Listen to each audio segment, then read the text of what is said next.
Imagine for a moment that sometime around 2002, Donald J. Trump looks at the political map of the United States and reaches a simple business conclusion. The Democratic Party is a market with an opening. In reality, Trump spent the early 2000s bouncing between parties and television studios. But he was still officially a Democrat. Still praising universal healthcare in interviews and still criticizing the Iraq War before it became fashionable. Now, add one extra ingredient: ambition plus bruised ego. Maybe the White House Correspondents' Dinner snubs him. Maybe someone tells him he'd never survive a real campaign. For Donald Trump, those words have historically functioned less as criticism and more as a starter pistol. The Democratic primary of 2004 was already a crowded foot fight. John Kerry, John Edwards and Howard Dean were slicing up the vote like a tense Thanksgiving turkey. Trump jumps in as the loud outsider billionaire, promising jobs, infrastructure and deals so good that even Congress would read the fine print. Party insiders panic. Cable news ratings soar. Voters meanwhile are curious. After 3 years of war and cautious speeches, here comes a candidate who talks like a developer pitching a skyscraper. Trump wins the nomination largely because the others split the anti-Trump vote. And because he understands television, the way fish understand water. Suddenly, the general election becomes George W. Bush versus a Democrat who insults everyone equally and promises to renegotiate reality. Bush runs on stability and the war on terror. Trump runs on the message that Iraq was a very bad deal by promising huge spending on infrastructure and healthcare reform.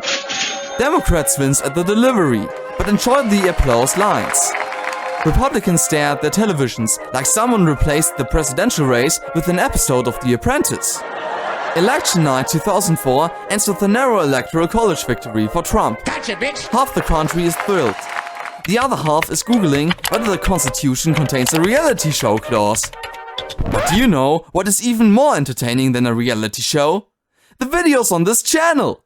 So don't think twice and hit that subscribe button. Thanks in advance, and let's hit the 1,000 subscribers mark soon.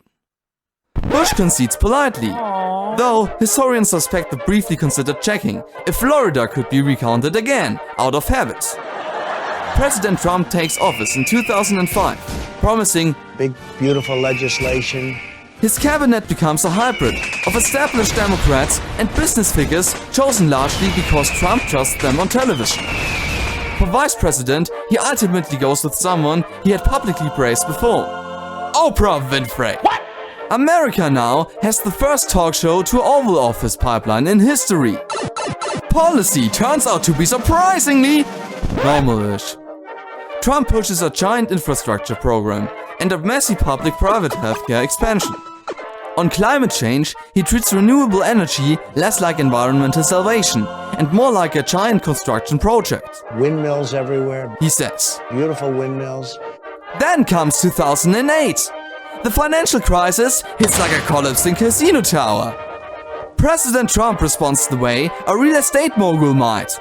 Enormous bailouts, massive stimulus spending, and daily televised reassurances that he personally rescued the Dow Jones, sometime between breakfast and lunch.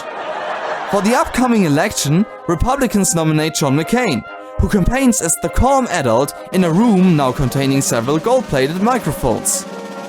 He eventually loses. And somewhere in Washington, during a tense national security meeting, Vice President Oprah leans forward, smiles warmly at the Joint Chiefs and says, "You get a drone! You get a drone! Everybody gets a